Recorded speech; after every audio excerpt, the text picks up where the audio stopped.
Je n'ai pas fait, la médecine par vocation. J'ai fait la médecine un petit peu par accident, parce que j'étais plutôt orienté vers des disciplines littéraires et au dernier moment, pour des raisons multiples, j'ai obliqué vers la médecine sans conviction particulière au départ, juste pour avoir une activité professionnelle à terme. Et puis, il y avait les études médicales, bien sûr, et en même temps, en France, du moins à l'époque, ce qui continue d'ailleurs un petit peu actuellement, il y avait les concours hospitaliers. Et les concours hospitaliers qui permettaient de se différencier et d'acquérir une formation au lit du malade et ultérieurement de faire une spécialité éventuellement. Et il s'est trouvé qu'au cours de mon externat, car le premier concours s'appelait l'externat, je suis passé dans un service qui était un service de médecine interne, mais où l'agrégé du service, le jeune agrégé à l'époque du service, s'était orienté vers la néphrologie, qui en était à ses balbutiements. Ceci se passait en 57, vous voyez, ça se passait donc il y a 52 ans de ça. Et il s'est trouvé que cette année-là, l'hémodialyse des insuffisances rénales aiguës a été initiée non pas en France, mais à Bordeaux, où j'étais donc un tout jeune étudiant. Et ce qui fait que j'ai assisté accidentellement à la première séance d'hémodialyse pour une insuffisance rénale aiguë à Bordeaux. Et pour l'anecdote, normalement c'était un chien qui devait être dialysé parce que pour la première séance, le patron de l'époque était allé apprendre la technique à Paris, mais enfin, il aurait préféré, il ne la maîtrisait pas encore à son avis suffisamment, et il voulait faire au moins quelques chiens. Mais il s'est trouvé qu'il y avait une malade qui est arrivée avec une insuffisance rénale aiguë et qu'il a fallu la dialyser un petit peu en urgence. Donc j'ai assisté à cette première séance qui était assez agitée, mais dont la malade a bénéficié puisqu'elle a survécu à son insuffisance rénale aiguë. C'était ma première expérience néphrologique, mais je ne pensais pas du tout à ce moment-là que je ferais de la néphrologie. Parce qu'ensuite, il y a eu l'internat, c'est-à-dire j'ai passé le concours de l'internat, et je suis revenu dans ce service qui m'avait plu par l'ambiance qui s'y passait, pas spécialement d'ailleurs l'ambiance néphrologique. Mais entre-temps, la néphrologie s'était développée, puisqu'il s'était écoulé 3 ans entre mes 2 séjours en tant qu'externe puis en tant qu'interne. Et j'ai apprécié cette discipline, peut-être parce que ça correspondait à... Je vous ai dit au départ que j'étais plutôt littéraire, mais il y avait quelques concepts mathématiques qui m'ont séduit. Et j'ai été séduit par la spécialité, mais ce qui a été beaucoup plus important, c'est que j'ai eu la chance de séduire le patron de la spécialité. Et donc il a trouvé que j'étais un garçon qui avait quelques qualités et il m'a demandé si j'étais intéressé par la néphrologie. Et c'est comme ça que je suis devenu néphrologue, à la fois parce que j'aspirais à cette discipline, mais également parce que cette discipline, par l'intermédiaire du patron de l'époque, m'aspirait. Et donc je suis devenu néphrologue, ou du moins candidat à la néphrologie par ce biais-là. C'est comme ça que ma carrière de néphrologue a donc débuté. Et comme j'aurais eu l'occasion de vous le dire peut-être, en France à cette époque-là, la néphrologie était essentiellement, ça se passait donc au tout début des années 60, était centrée sur la néphrologie clinique et également la voie royale, parce que c'était en quelque sorte édicté par M. Hamburger, et tous les patrons régionaux de la néphrologie étaient quand même des disciples très fidèles du maître. Donc à cette époque, la transplantation était considérée comme étant le traitement de l'insuffisance rénale à terme, chronique à son terme. Et donc j'ai été impliqué secondairement dans la transplantation. Entre-temps, évidemment, on a transplanté un petit peu plus tard, à Bordeaux en 68. Vous voyez, c'était un petit peu plus tard. Mais entre-temps, il y avait eu des problèmes, enfin, il y avait eu le développement de la dialyse itérative, de la dialyse chronique. Mais cette dialyse itérative a été considérée pendant très longtemps, non pas comme un pis-aller, mais comme un moyen technique en quelque sorte qui permettait de préparer les malades à la transplantation, et pas du tout, on ne voyait pas du tout, du moins beaucoup de patrons de l'époque, ne voyaient pas du tout la dialyse itérative comme une fin en soi. Et je me rappelle de discussions où l'on disait que peut-être que les malades survivraient 1 an, peut-être 2, mais on n'envisageait absolument pas qu'il puisse y avoir des gens qui, pendant des décennies, seraient portés par ce traitement de suppléance. Et donc, de mon côté, j'ai suivi la filière qui m'était conseillée fortement, la transplantation. Et on a fait la première transplantation, je m'en rappelle très bien, à Bordeaux. C'était le 31 octobre 68. Vous voyez, je m'en rappelle très bien, dans des conditions un petit peu dramatiques, comme toujours quand on démarre dans ce genre de choses. Transplantation avec un rein de cadavre, évidemment. Et ensuite, j'ai surtout fait de la transplantation pendant une quinzaine d'années, avant de passer le flambeau à mon tour à un collègue plus jeune que moi. Mais je n'ai pas été impliqué très directement. J'ai beaucoup, évidemment, vécu parallèlement à l'hémodialyse chronique, mais je n'ai pas été impliqué très directement. Encore une fois, je pense que c'était le lot de tous les jeunes agrégés de l'époque, de faire plutôt ou de la néphrologie clinique, avec la biopsie, la napate, etc., ou de la transplantation, plus que de la dialyse. Il n'y avait que quelques fiefs où la dialyse avait droit de citer, ce qui explique d'ailleurs secondairement qu'il y ait eu une espèce de dichotomie entre la société de néphrologie et la société francophone de dialyse qui ont fini quand même par se regrouper après que quelques petites querelles mineures aient été réglées. Voilà un petit peu pour faire mon historique. Donc je suis un néphrologue qui connaît assez bien, je crois, qui a connu assez bien la transplantation, puisque j'ai passé la main, ça fait un certain nombre d'années, mais je n'ai pas été très impliqué. Je n'ai pas été très impliqué dans l'hémodialyse, mais j'ai vécu des anecdotes tout à fait extraordinaires. La dialyse ayant débuté à Bordeaux, la dialyse chronique ayant débuté à Bordeaux en 1965, et la transplantation, comme je vous l'ai dit, en 1968. Mais au début avec un seul appareil qui permettait de dialyser 2 malades, parce qu'on faisait des dialyses de 8 heures de rang. Donc vous imaginez les problèmes qu'il pouvait y avoir pour la sélection des malades, enfin, tout ce que les gens de ma génération ont connu, qui était quelque chose d'absolument dramatique. Et il s'est trouvé que Bordeaux a eu une situation un petit peu privilégiée parce que nous avions un nombre très restreint d'appareils, bien évidemment, avec les critères de sélection, avec des sélections qui étaient absolument épouvantables, comme je vous l'ai dit. Mais il s'est trouvé qu'un ancien médecin militaire, les études militaires médicales se faisaient à Bordeaux, un ancien médecin militaire s'est trouvé à diriger un centre de dialyse à Toulon et accepter de prendre les malades, enfin, un certain nombre de malades qui partaient, je me rappelle, le visage couvert de givre d'urée avec un taux d'urée qui était à 6-7 grammes. Toulon est quand même à presque 900 km de Bordeaux, donc il fallait y aller en ambulance, bien sûr. Et il y a quelques personnes qui ont survécu à ce voyage et qui ont survécu là-bas. Et puis quand le parc d'appareils de dialyse s'est étoffé à Bordeaux, on a pu récupérer ces patientes, dont certaines ont connu une longévité de bon aloi pendant qu'elles étaient en dialyse, plusieurs décennies pour certaines d'entre elles, après avoir eu dans des débuts excessivement chaotiques. Oui, quand on regarde, enfin, quand on prend du recul et que l'on voit cette période qu'on ne peut pas imaginer, il faut l'avoir vécu pour voir ce que c'était, où l'on se demandait si, même quand les appareils ont commencé à être plus disponibles, est-ce qu'il était raisonnable de dialyser quelqu'un de plus de 50 ans?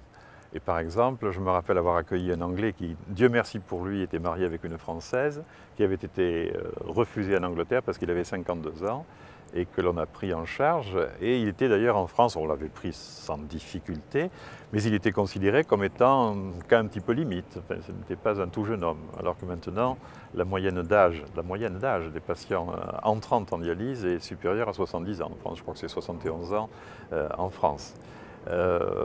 Donc rien que ça montre un petit peu la diffusion de cette technique, le nombre de patients qui finalement sont concernés, et le fait que maintenant on a affaire à une population qui est totalement différente, sensiblement différente de celle qui existait à l'époque, et qui est sensiblement différente également parce qu'il y a des problèmes de santé dans la population générale qui trouvent maintenant leur développement dans la néphrologie. Je veux dire par là que par exemple la population vieillit, qu'on a donc des patients de plus en plus âgés, je viens de vous le dire, qu'on a également de plus en plus de diabétiques et que je me rappelle là aussi le souvenir de jeunesse de mon patron me disant que le Kimmel-Wilson, c'était une pathologie des anglo-saxons, une pathologie américaine, mais qu'en France, ça n'existait pas. Et en France, maintenant, plus du tiers des patients qui rentrent en dialyse sont des diabétiques. Et ils sont des diabétiques, entre autres, pas uniquement, mais entre autres, en grande partie quand même par l'intermédiaire de lésions spécifiques du diabète. Donc, tout ceci a extraordinairement évolué et le malade standard du début des années 60 ou de la fin des années 60 n'a certainement plus rien à voir avec le malade que l'on a maintenant. Je pense que si l'on adoptait les critères en 2009 que l'on adoptait il y a 40 ans, on ne prendrait pas un malade sur 10. J'exagère peut-être, mais enfin, on n'en prendrait pas un sur 5, disons. Pas plus d'un sur 5. Étant donné les comorbidités qui seraient considérées comme étant des critères d'exclusion, l'âge, le diabète, etc., tout ceci ferait que ce seraient des gens qui seraient irrémédiablement réfutés si l'on s'en tenait aux critères d'autrefois. Alors, égoïstement, je vous dirais que la médecine est devenue, enfin la médecine en général libérale, et même la médecine hospitalière est devenue une activité qui est excessivement, pour des raisons économiques d'ailleurs, excessivement contrôlée, un petit peu étouffante. Et je crois que ce que nous avons connu, nous avons beaucoup travaillé. Nous n'avons jamais compté nos heures. Nous avons passé des jours et des nuits. Je me rappelle, je pouvais aller à la transplantation, à compter les gouttes d'urine qui tombaient de la sonde urotérale qui était mise en place. Et tout le monde était concerné, aussi bien les médecins que les infirmières. Donc tout le monde a travaillé. D'une façon excessivement intensive, mais sans jamais regarder son temps. Et cette période est une période heureuse parce que c'était évidemment notre jeunesse, donc on la voit toujours avec les yeux de Chimène quand on parle de sa jeunesse. Mais tout ceci a été progressivement étouffé par une réglementation de plus en plus contraignante qui a modifié également le comportement des jeunes médecins, qui sont jeunes comme j'ai pu être jeune, et qui a fait perdre un petit peu d'enthousiasme. Donc, pour toutes ces raisons-là, je serais assez réticent pour refaire médecine. Mais si je devais refaire médecine, à coup sûr, je referais néphrologie. C'est vraiment la discipline. Le hasard a fait, initialement c'était quand même un petit peu le hasard, mais le hasard a fait que je me suis épanoui dans cette... Enfin, je me suis épanoui dans cette discipline. Et si c'était à refaire, je le referais, à condition de faire ma médecine, ce qui n'est pas certain. Oui, pour expliquer cette différence de comportement, enfin, d'attitude, disons, entre des générations qui se sont succédées, c'est que nous avons eu la chance d'être les créateurs, autrement dit d'arriver sur un terrain où rien n'avait été fait. Et je disais tout à l'heure la première transplantation, je me rappelle très bien à la fois du nom du patient, enfin de tout, je me rappelle de tout, mais il y avait, c'était la découverte du nouveau monde, quoi. On était les Christophe Colomb de la néphrologie, si je puis dire, vous voyez, enfin, toute proportion gardée. Je crois que ça a été exactement la même chose en ce qui concerne la dialyse, bien évidemment. Je me rappelle de la première séance chez un aigu, mais enfin, chez les chroniques, ça a été exactement la même chose. On a vu des gens qui étaient systématiquement condamnés dans des conditions absolument épouvantables, qui se sont mis à vivre. Puisque j'étais dans l'époque où je m'occupais de la transplantation, je me rappelle, on allait chercher les reins. C'était nous autres qui faisions la démarche auprès des familles, puisque c'était essentiellement 99% des transplantations à Bordeaux étaient faites avec des reins d'origine cadavérique. Donc il fallait aller demander l'autorisation aux familles, que c'était on était à la fois juge et partie, puisque normalement maintenant il y a une dichotomie qui s'est faite entre la demande et puis l'utilisateur, si je puis dire, du rein qui a été ou des reins des organes qui ont été prélevés. Mais à l'époque, il fallait faire ça, ce qui était quelque chose de terriblement émouvant, bien évidemment, mais également très épuisant, nerveusement, moralement. Ces reins qu'on avait prélevés, quand on faisait les échanges, on les amenait nous-mêmes à l'aéroport. Enfin, c'était un petit peu artisanal, mais ça s'est révélé efficace. Hein. J'ai encore des malades qui ont été greffés il y a 35 ans et je n'ai pas beaucoup, mais j'ai des malades qui ont été greffés il y a 35 ans. Et ça fait quand même une aventure tout à fait extraordinaire. 35 ans, c'est long, 35 ans. Alors, on a la chance donc d'avoir été des novateurs, parce que et ça s'est trouvé comme ça qu'on est arrivé à ce moment-là, alors que la génération suivante a pris le train en marche. Et ma foi, une transplantation, ben, c'est une transplantation. Ça n'a pas du tout ce caractère émotionnel, la sécrétion d'adrénaline qui en résultait qu'ils ont maintenant. Ça fait partie vraiment de la routine quotidienne. Le malade que l'on met en dialyse, ben, oui, on le met en dialyse, d'accord. Ce n'est plus le malade qui miraculeusement avait été l'élu parce qu'il n'y avait qu'un seul poste, une place libre et qu'il y avait plusieurs candidats et c'était lui que l'on choisissait. Et, enfin bref, tout ceci fait que l'enthousiasme que nous pouvions avoir est un petit peu retombé et je le regrette un petit peu. Mais il n'en demeure pas moins, encore une fois, que si d'aventure, comme le docteur Faust, je rajeunissais et si j'avais le choix, encore une fois, de faire de la médecine, enfin, si la médecine m'était plus ou moins conseillée, c'est la néphrologie que je choisirais à coup sûr. À coup sûr, et quand on regarde le chemin parcouru, je pense que dans les autres disciplines également, que je connais beaucoup moins bien, il y a eu des progrès évidemment considérables, mais la néphrologie quand même n'a pas à rougir en comparaison des autres disciplines. Alors, je crois que j'aurais été un enseignant, parce que finalement, quand je suis parti à la retraite, on finit par être un petit peu là. Vous savez, en France, on est à la retraite à 65 ans. Bon, je vous l'ai dit que là, on a une pesanteur administrative qui est imposée par des contraintes économiques. Je ne fais le procès de personne, mais enfin, qui est justifiée, mais qui quand même est pesante. Le comportement des patients a changé, et surtout des familles de patients qui, on est passé de la supplication il y a 40 ans maintenant à la revendication permanente. Enfin, tout ceci fait que j'étais un peu fatigué, oui, je reconnais, pour prendre en charge les malades. Mais par contre, je suis resté, enfin, c'est très prétentieux de dire ça, mais je crois que je suis resté très jeune pour l'enseignement et que j'adorais lire pour transmettre. C'était vraiment, et j'arrive malgré mon, hélas mon grand âge maintenant, je fais encore 2 ou 3 fois par an des cours dans le cadre de la discipline de néphrologie sur des sujets qui m'ont intéressé, que j'ai bien pioché, qui ne sont pas d'ailleurs exclusivement néphrologiques, mais où la néphrologie a sa part, et ça me fait plaisir, et j'espère que ça fait plaisir également à ceux qui m'écoutent, d'essayer de transmettre un message. Donc c'est vraiment l'enseignement qui m'aurait intéressé, en espérant évidemment qu'il y aurait un réceptacle en face prêt à recevoir ce que je voudrais bien leur apprendre ou leur transmettre, parce que c'est pas apprendre, c'est surtout transmettre. Je crois que c'est certainement là où j'étais peut-être le plus performant, ou du moins j'espère pour la collectivité le plus rentable. On n'imagine pas trop qu'il puisse y avoir, enfin, au moins dans le domaine strict de la néphrologie, je ne pense pas qu'il y ait des problèmes de sélection au sens où on l'entend, ou alors il faudrait vraiment qu'il y ait des catastrophes économiques qui ne permettraient pas de prendre en charge.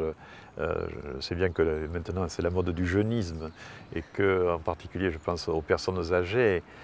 Enfin, on n'en est pas encore au cocotier où on faisait monter les ancêtres et on secouait le cocotier et ce qui tombait était exécuté et éventuellement mangé sur place. Alors, je ne pense pas que l'on s'oriente vers ça.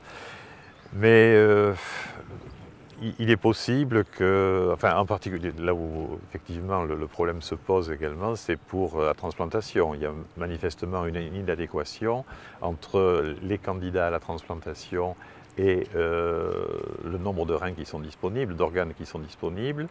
Et on comprend dans ces conditions qu'on soit amené à faire des choix et que les malades qui posent le plus de problèmes, pour lesquels les risques d'échec sont théoriquement les plus élevés, soient un petit peu mis sur la touche, alors que ceux qui paraissent bénéficier a priori d'un meilleur pronostic seront retenus.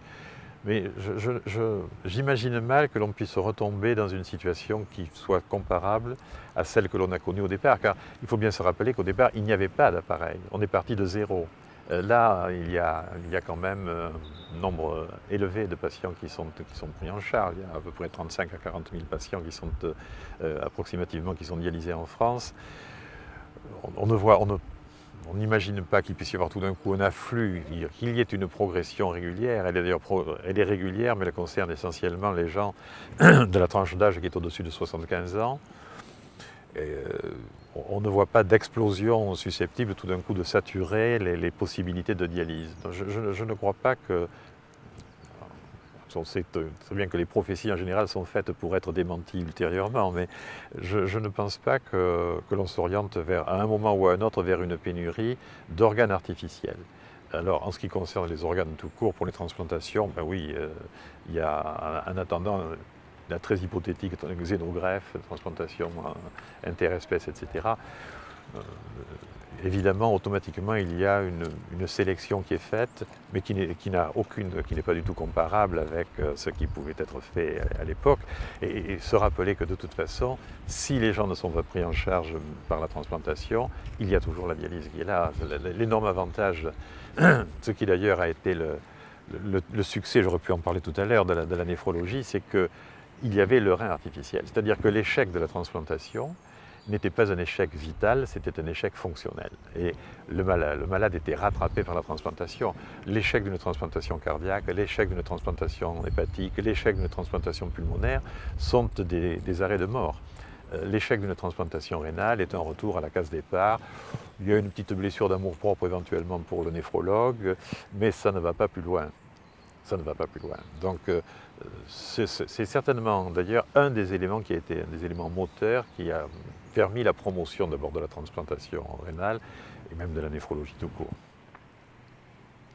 Oui, c'est une anecdote qui se passe à la fin des années 50 et qui concerne un médecin militaire qui voyageait pas mal, surtout pour l'époque, et qui, quand il voyageait, essayait de faire du tourisme intelligent, au moins sur un plan médical, et demandait dans les villes où il passait s'il y avait une activité originale par rapport à ce qui se faisait un petit peu partout.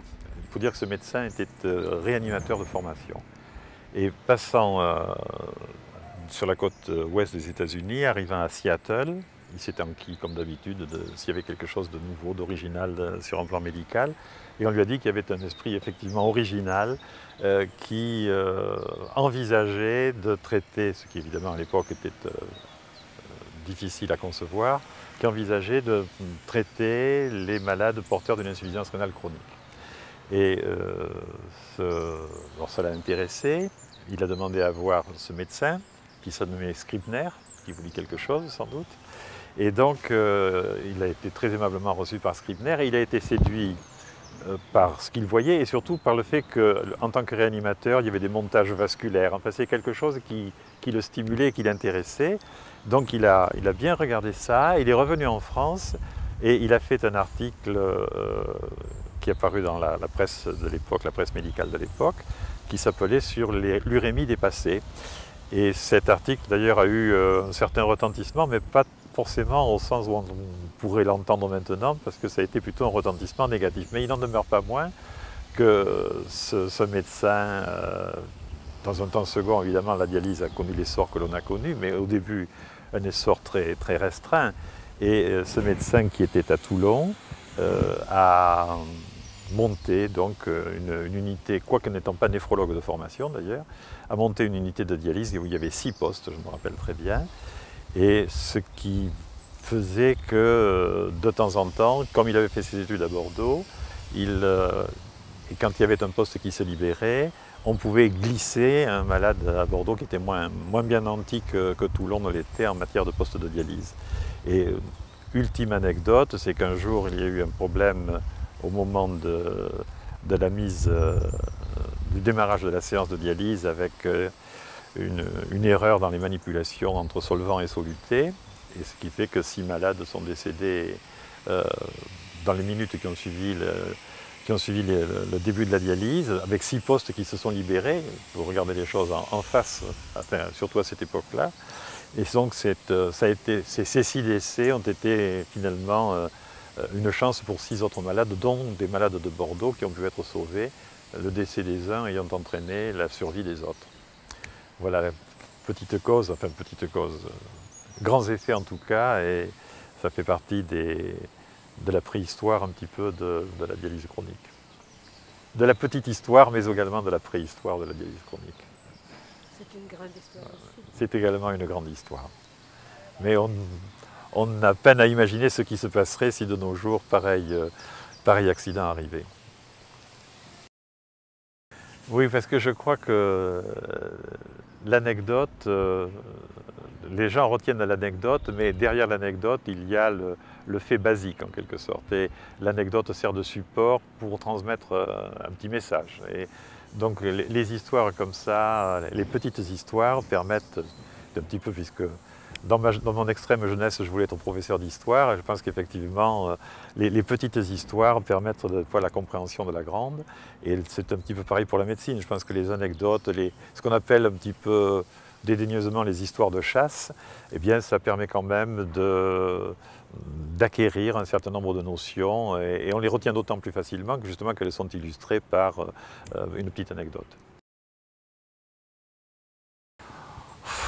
Les histoires, vous savez, dans le traitement de l'insuffisance rénale chronique, puisque j'étais plutôt sur le versant de transplantation, il y a des histoires tragiques, il y a des histoires des fois un petit peu amusantes, pour ne pas dire comiques, même si elles sont malheureusement rares. Et chacune apporte un petit peu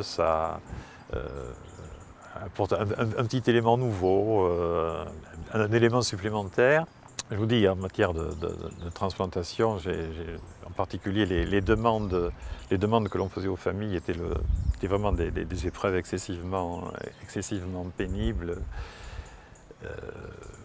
Je crois vous avoir rapporté l'histoire d'un homme qui a vu dans un accident son épouse et sa fille très grièvement blessées, la mère donc son épouse passant d'un état de mort cérébrale. Et je suis allé faire la demande, puisqu'à l'époque c'était le médecin transplanteur qui faisait les demandes, et j'ai eu l'accord de cet homme sans aucune difficulté. Et quand le lendemain sa fille malheureusement est passée à son tour en état de mort cérébrale, je me suis heurté à un refus absolument non moins aussi évident que l'accord avait été évident la veille, qui montre qu'effectivement la perception de la mort chez cet homme était différente.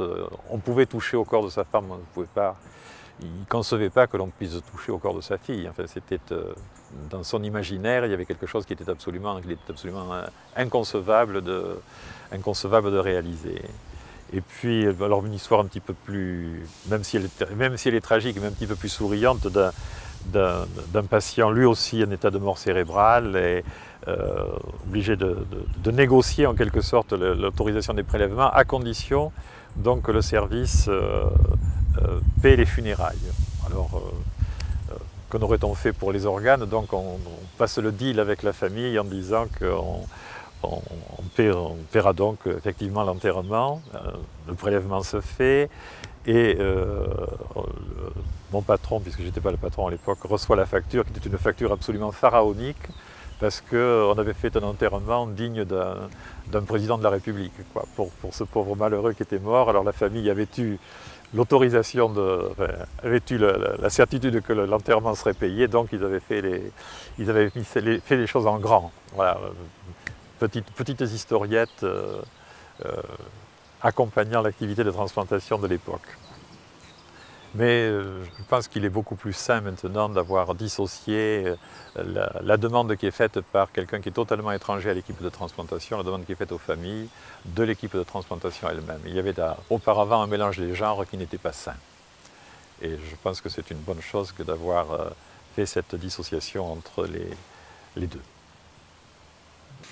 Alors pour terminer, une histoire qui me paraît pleine d'espoir.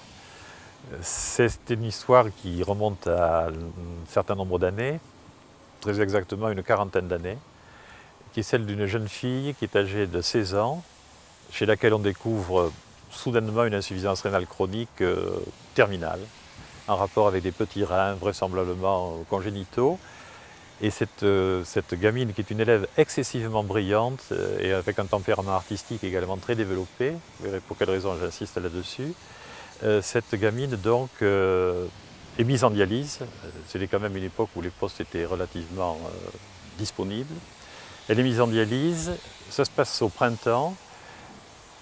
Elle est en terminale, elle passe à son baccalauréat avec mention en juin. La dialyse se passe régulièrement et elle fait une complication pulmonaire mal étiquetée et à l'époque, elle est traitée malheureusement par des aminosides. Elle guérit de sa pathologie pulmonaire, vraisemblablement d'ailleurs sans que les aminosides y aient été pour quelque chose, mais elle perd ses oreilles. Elle a fait une surdité définitive. Et voilà donc cette gosse qui avait alors 17-18 ans, qui est une mélomane avertie, donc on sait régulièrement, musique de chambre, etc., qui est coupée du monde extérieur. Élève très brillante, elle apprend à lire sur les lèvres, et elle se lance dans des études supérieures, elle passe une licence de lettres, et au moment de... elle est reçue, elle passe le CAPES, et à ce moment-là, on lui dit, mais étant donné votre handicap sensoriel, vous ne pourrez pas être enseignante, pas possible. Donc elle a fait ses études pour rien. Alors elle décide de passer un concours de bibliothécaire national. Et malgré son handicap, avec des compétiteurs redoutables, il y a des gens d'un petit peu tous les horizons qui participent à ces concours, aussi bien de l'ENA que des études d'HEC, etc. Donc il y a des gens de très haut niveau. Elle est reçue au concours. Elle est reçue au concours et dans le même temps, elle va être transplantée. Et elle est transplantée depuis maintenant avec un greffon fonctionnel, parfaitement fonctionnel, depuis, autant que je me rappelle, le 28 mars 1974, donc ça fait 35 ans. Et elle est bibliothécaire chef de la faculté, la cheftaine, si je puis dire, de la bibliothèque de l'université Bordeaux II, c'est-à-dire de l'université de médecine à Bordeaux. Et je la vois, nous nous voyons régulièrement.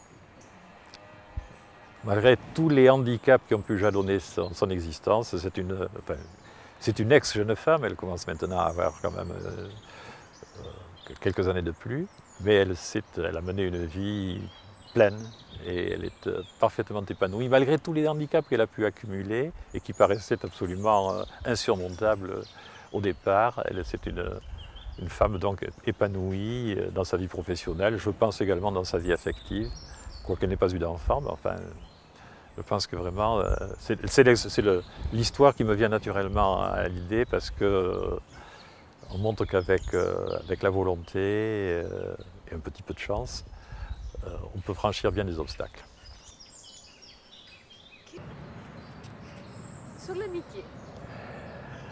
Sur l'amitié, je ne sais pas si on peut parler d'amitié, enfin, on développe, de toute façon, la néphrologie et le patient de néphrologie est un patient chronique, très souvent chronique, et on est amené donc à se rencontrer très souvent, à avoir des relations très suivies pendant des mois, pendant des années.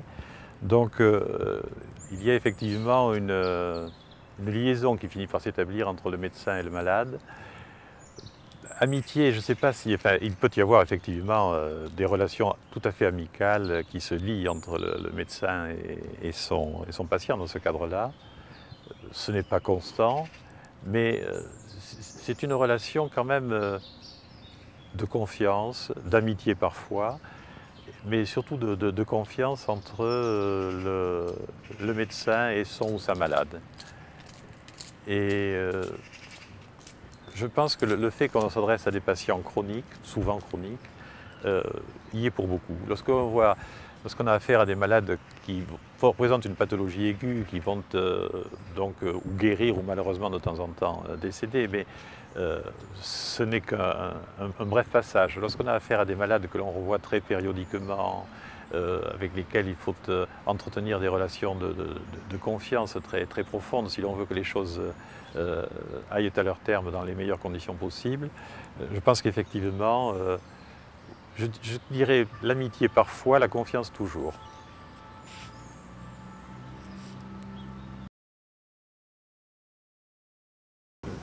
je crains un peu de vous décevoir. La poésie dans notre activité, bon, je ne suis pas poète, hein, de la poésie dans notre activité, je crois que il y a de la technique, bien évidemment, il y a de la relation humaine, ça me paraît très très important. Je crois que la relation humaine permet de faire passer bien des messages qui, si l'on s'en réfère à un aspect purement technique, ne passerait pas. Je suis un petit peu d'ailleurs désolé de voir que de plus en plus les décisions se prennent pour les patients, non pas sur l'examen et l'entretien avec le patient, mais sur des dossiers. Et je trouve que quelle que soit la valeur technique du dossier et de celui qui l'interprète, je pense que rien ne remplace la chaleur humaine et le contact humain. On ne peut pas prendre une décision sur un patient sans voir uniquement sur son état civil, sans regarder à quoi il ressemble. On sait très bien qu'à certains âges, des sujets sont beaucoup plus âgés qu'ils ne le sont sur leur papier d'identité et d'autres au contraire sont infiniment plus jeunes. Il y a donc des décisions, encore une fois sur un plan technique, qui nécessitent un contact, un entretien. Et je pense que la liaison, le rapprochement médecin-malade ne peut absolument pas être occulté. Je suis un petit peu réservé même pour peut-être parce que c'est nouveau et que je suis déjà d'un certain âge, même pour la télémédecine par exemple, je suis un petit peu réservé, mais décider de la prise en charge de quelqu'un selon telle ou telle modalité uniquement sur un dossier me paraît désastreux. Et en plus de ça, ça gomme totalement, à défaut de parler de poésie, il y a quand même un côté artisanal chez le médecin qui a toujours existé, ou qui existe depuis très très longtemps. Et je pense que l'on s'oriente de plus en plus vers une robotisation. Alors c'est peut-être là la poésie qui manque, c'est qu'effectivement on se robotise de plus en plus, ou du moins la discipline se robotise de plus en plus, et peut-être qu'elle y gagne en efficacité, ce dont je ne suis pas totalement certain, mais elle y perd certainement en qualité de vie. Si je m'en réfère à l'expérience que j'ai eue, je pense que l'on ne fait bien une activité que si on l'aime, c'est-à-dire si elle ne vous est pas imposée.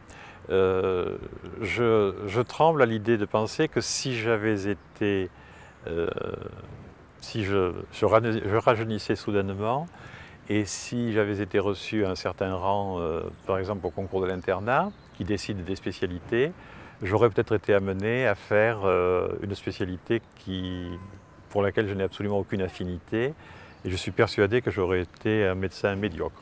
Je ne dis pas que j'ai été un médecin excellent, mais enfin au moins je l'ai fait avec plaisir. Je l'ai fait avec plaisir et j'espère avoir apporté quelque chose aux gens que j'ai pris en charge. Donc je crois que la première des choses, c'est de faire pour un médecin, un jeune médecin, c'est d'essayer de s'orienter vers ce en quoi il se sent le plus en prise. S'il veut faire de la médecine générale parce que ça correspond à son idéal, eh bien qu'il le fasse. Et s'il veut faire une spécialité, je lui souhaite de pouvoir l'exercer dans la discipline pour laquelle il se sent le plus d'affinité. Je crois que la qualité, la rentabilité d'un individu est rentabilité pour la société, j'entends, et pour lui-même, dépend de la qualité de sa vie professionnelle. S'il exerce une activité qui lui plaît, ce sera un bon médecin. S'il exerce une activité à contre-cœur, je pense que ça donnera des résultats, même si sa technicité ne peut pas être mise en doute, je pense que ça donnera des résultats qui seront moins satisfaisants et de toute façon pour lui, sa qualité de vie s'en ressentira. Et comme vous le savez, jusqu'à plus ample informé, on n'a qu'une seule vie. Alors autant la faire heureuse et pleine pour soi-même, mais également pour les autres. Ou plus exactement pour les autres, mais également pour soi-même.